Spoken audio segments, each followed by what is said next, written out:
Welcome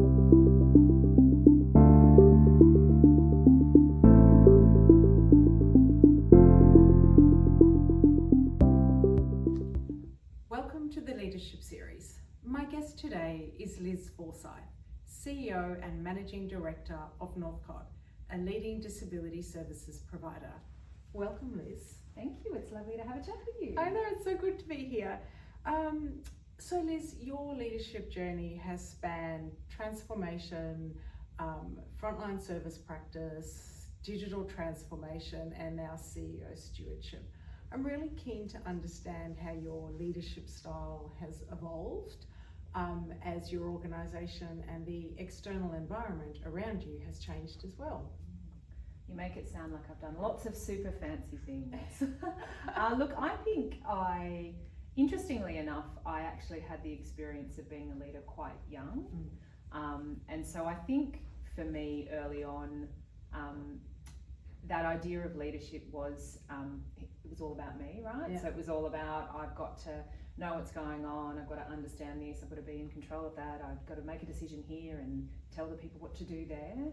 And I think as I've moved through my career into more senior roles, I then realised it's like completely not about me actually. Yes. It's about everyone else and how do I get the right team of people with the right culture to execute to what's needed. And then ironically though, I think as CEO, you kind of come back to actually, it kind of is all about you, but not in the idea from my early career when I thought it was about kind of having the ability to being in control and to kind of set things. It's all about how I bring myself to the presence of the role, and actually how do I need to think about leading myself in a way that helps everyone else get to the outcome. So it's this real interesting not about me, is about me, not about me dilemma. And I think you feel that a lot more as CEO. And I mean, there's always that people say, you know, you've got to imagine you're on a billboard every time you walk into a room, which I don't know if that's entirely true, but I've had to grapple with that idea that actually it's not just about being able to do the doing. Because it's people look. Yeah. And they see. Yeah. And I think that's something that, you know, you rightfully have become very mindful of. Yeah. So organisational sustainability is a hot topic of conversations for boards, CEOs and sector leaders, particularly that, you know, for organisations such as yours, balancing the commercial viability and realities with that alignment to mission and purpose. So in practice, easier said than done, but in practice, how do you approach making the hard calls when there's that tension between vision and viability? Yeah. Look, I'm in disability services, so yes, it seems very, very relevant question, and for all those who are in disability would understand where that's at for us. I think firstly, when you're faced with having to make those decisions, you really need to make sure you've got good understanding and data and information. I think sometimes in the height of moments, particularly if it's a quick reaction to something that you need to do in order to shore something else up or make a decision, you may not have all that information. So I think making sure you've got really good data and canvassed all the information and you thought through the options that are available and actually spent a bit of time to consider that, because sometimes the most obvious decision is not necessarily going to achieve the outcome you intended. Secondly, I think you've really got to take a longer term view on it, and this is the real challenging tension when you're making through those viability questions. You know, what can I deal with now that's not going to jeopardise the future of the organisation, or similarly, what can I do now that I know will help shore up? So having a longer term perspective when you're trying to make those decisions. Got to be prepared to make the hard calls on it.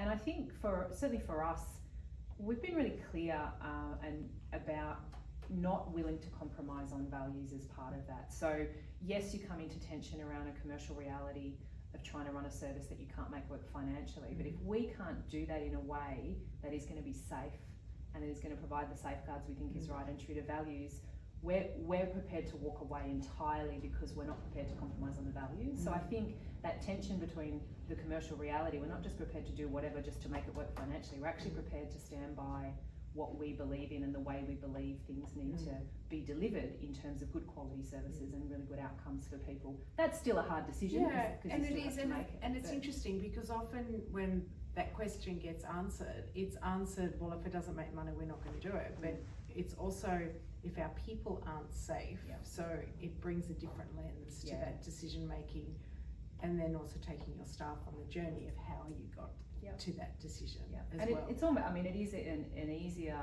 way for people to, certainly internally for staff to understand when you do get to that point, because if we all believe and subscribe in terms of the values of the organisation and the importance of the elements of quality that we think are critical, none of us want to compromise on that, and particularly not frontline staff. Now that sometimes has implications for the individual people, but I think it's something that everyone can get on board with. Something to think about then. So as CEO, what are the decisions that are yours to make, and what do you deliberately push down to your team? Or out to your team, actually. I was just thinking, I wonder if you asked my team that question, whether they would say, oh, she has to make every decision. I don't have to make every decision, and actually being CEO of a really large organisation, you know, we've got about 2,500 staff, I'm actually really far removed from most decisions that happen in the business day to day, which can be good and also challenging in a different way. I mean, we have quite a clear delegation framework around the threshold at which decisions are made around financial delegation, contractual delegation and human resources. But probably how I think about it is that decisions around strategic direction, risk tolerance and kind of governance are probably where I have to sit, no matter what those things look like. And anything, I'm particularly passionate about making sure that I'm part of the decision around anything we do that's going to materially impact the customer base and the people we support. So if we're making decisions around services viability, if we're changing agreements that materially change the nature and the interaction, I want to know about that, and I want to have an oversight of it. And I guess I think about it like I get to be responsible for the why for the organisation, and I help set parameters probably around the what, you know, some of those principles and parameters that guide decisions, but I'm totally not the one to make the decision on the how. And as I say, there's so many things that happen in my business through the day. I'm the least involved probably. It's only when it really gets to the point of really important things around strategy, around risk, and around, you know, significant impact to people we support that I get to make those decisions. So you are engaged beyond Northcott, so you know you're known for your advocacy work, your sector-wide engagement, you participate on a number of high-level advisory boards. How do you decide when to be diplomatic and when to be bold? Look, I think if you think about why you're doing it to start with, you know, you're there, or those forums exist for you to try and have influence. So I think you do need to spend a bit of reflection time on how am I best placed to influence the outcome, because you're there to try and achieve an outcome, usually for the people you support or the communities you're in, or your organisation. So you really do have to think about that, and so that really should shape how you choose to engage, and that might mean doing things in ways you don't normally do. You might mean sitting on your hands when you really want to raise your fists in rage.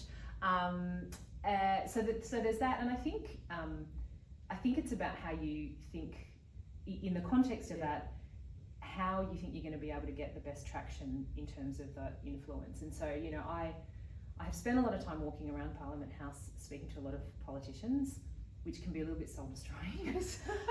And, you know, that's because actually the mechanism by which legislative decisions change are not going to happen quickly. So going in there, you know, and ranting and raving about something isn't going to help. You have to go in ways that give small pieces of information, that build relationships, that tell a narrative, and it takes years for that stuff sometimes to actually get traction. And as I said, I have at times found it frustrating, but you can see the benefit of that, and you know, particularly in that government context, understanding how a department works and what the role of a central agency is, and that even though you might be working with people here who can influence and change, they're actually still constrained by the machination of how a central agency might work. So it's never as straightforward as, well, this is the right thing to do, therefore if I yell loud enough. But I also do think, that kind of being diplomatic versus kind of going out boldly, they don't have to be mutually exclusive.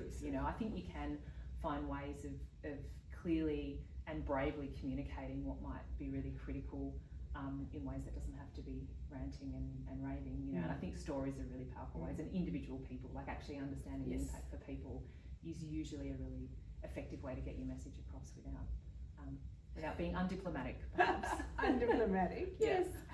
If we just turn our conversation to you and a little bit more specifically your career, you have reinvented yourself a number of times here at Northcott within the same organisation, and so I'm keen to understand, what conditions do you think need to be in place in an organisation for a person to be able to evolve their career without leaving? Look, I think there's probably some organisational stuff and probably some personal stuff to bring to it. I think organisationally, I have been really fortunate during my time at Northcott. I feel like I'm like the Northcott chameleon now that you describe it like that. That I've had, really supportive leader, and the CEO who I was working with for many years before and left and came back, who really just believed in me and gave me those opportunities. So I think you've got to have leaders in organisations that are prepared to support their people in ways that further the person's career. I do think being in disability, as challenging as it can be, it is. Like, there has never been a more exciting time to be in disability. I think I said that 10 years ago. I think I'd still say that now. It's actually being in a sector and an industry that is change and reform is driving it. Breeds opportunities within organisations to take up new things and different things. And so I think that's helped. And I do think as an organisation, being of a particular size and scale just lends itself to having more opportunities, And you don't always get that in smaller organisations, and that can be challenging, and that's where people often do go outside to get that, but there is something about larger organisations kind of bringing those opportunities. In terms of with the kind of the personal aspect for me, I think, my career was not up, even though I did start in a frontline, I'm a social worker, my background. And I'm a CEO, and I did start at Northcott many years ago in a family support role. So, it might look like that, but it's not. I actually took a lot of sideways steps, and really broad, and worked across functions that I didn't think I could do. I managed a marketing team, and I was like, I'm a social worker, what do I know about marketing? So I think that ability to think that your career opportunity isn't always going to be a linear up, but actually taking sideways opportunities, corporate roles, operational roles, leadership roles, strategy roles, that kind of thing, and just being willing to step into things that you have no idea about actually, and it doesn't mean you can't do it, although you do feel like maybe you can't do it. So that's a very lovely segue. So in your sideways moves, this non-linear career that you've had, you've led large pieces of transformation, right? So digital, workforce, finance, so that breadth. So how do you balance between that role of custodian of culture versus disrupting established ways of working? Look, in any large kind of transformational change program, I think I've been really fortunate, and it's been really beneficial to make sure you've got the right people and the right plan broadly to work with. So I think that's really a critical aspect of it. I think the other thing that has been really useful in terms of my experience in this space is to be really clear about the whys to what you're doing. So really clear about intention and purpose, even if that's uncomfortable, and being really transparent and upfront with people. And I remember when we were embarking on some turnaround work, and I was thinking about, should I clearly talk to staff about some of the actual financial numbers at a macro level? That I mean, accounts are public, so it's not a secret, but to actually sit down with staff and say, actually, if this is the size of the deficit, we can't get going for this many years. That's quite confronting.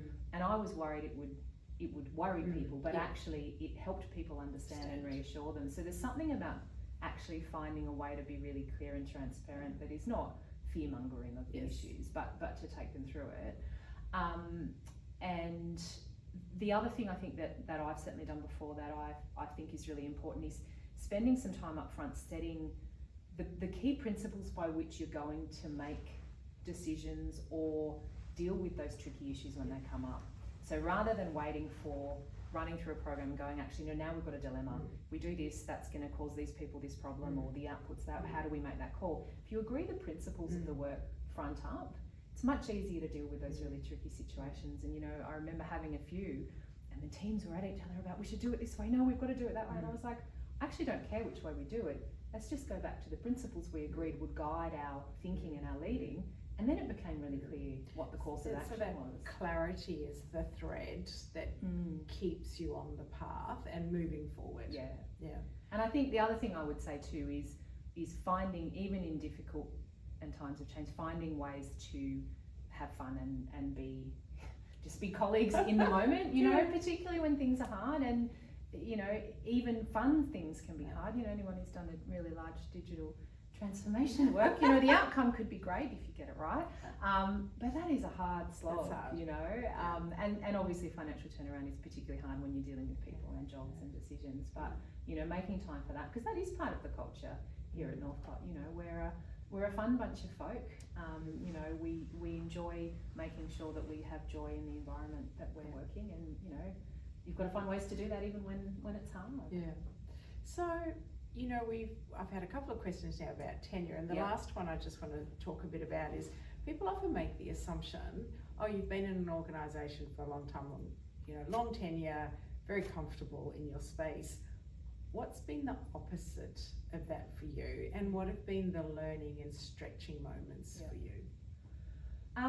Well, look, I mean, as I think I said earlier, I mean, disability as an industry has been in such change for the time I've been. I've been really fortunate. I started in disability before the NDIS and got a real sense of engagement through the campaign for the NDIS, and it's been a big journey of change. So there's something about, you know, my experience doesn't feel at all comfortable.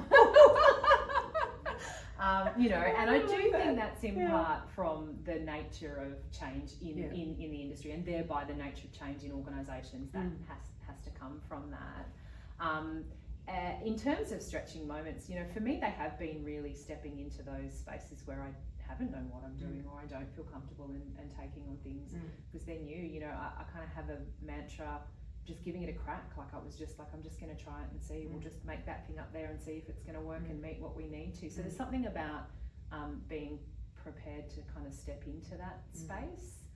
And I know I think about even the time I've had at Northcott and what's, you know, the kind of, I'll call them, you know, the crises that you face, you know, the COVIDs of the world, even the natural disasters we face, which is multiple times a year. There's something about the ability to face external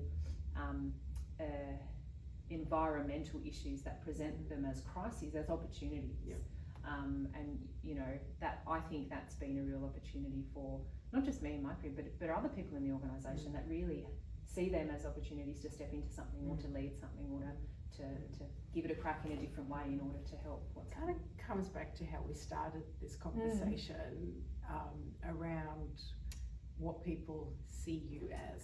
So if you present as a challenge as opportunity, and it's okay to have a go, even if you don't know, sort of a bit of a circle back to that, right? Okay, so you've talked a bit about nothing ever stays the same in disability, and there's been crises. So looking back, you've led through complexity. I mean, what's gone on in the last 10 years has been enormously complex. And, you know, the reform agenda is always ongoing. So what has that taught you about resilience, both personal and professional? I think professionally, if you've got a strong culture,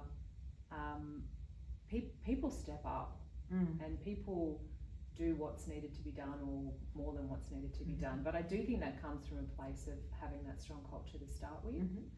I think also the ability for anticipating, I guess, the external is something that you shouldn't dwell on. So I think just the ability to kind of deal with what you've got or what's in front of you. And I think COVID was a great lesson in that because everything changed daily, right? Some of those public health orders, you know, we've got different suburbs, different rules, different things. You've just got to deal with, you know, kind of that day by day. So I think not expecting to have anything but dealing with what's in front of you is a really powerful way in terms of resilience.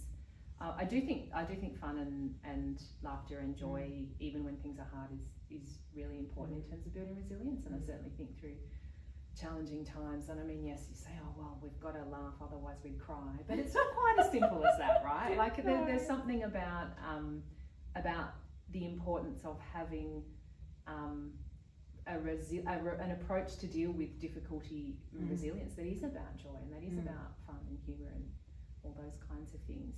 And I think personally, if I do think back to all the things that happen, and is probably that I certainly feel like that I can deal with more than I think I can, or you can, and it's probably true for most people. You know, you always think, oh no, I can't deal with this, or not another thing, but you always get through it.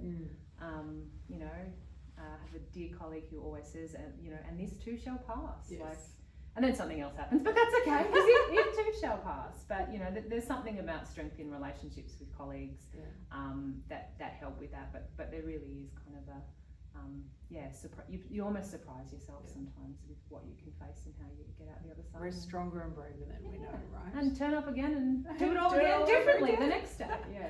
So you've talked about how you saw CEO leadership or leadership change. Yeah.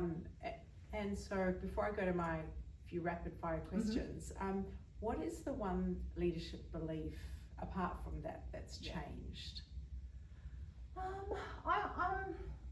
I'm not sure that it's entirely changed, but I think what becomes evident more and more is that leadership is like the great illusion of control.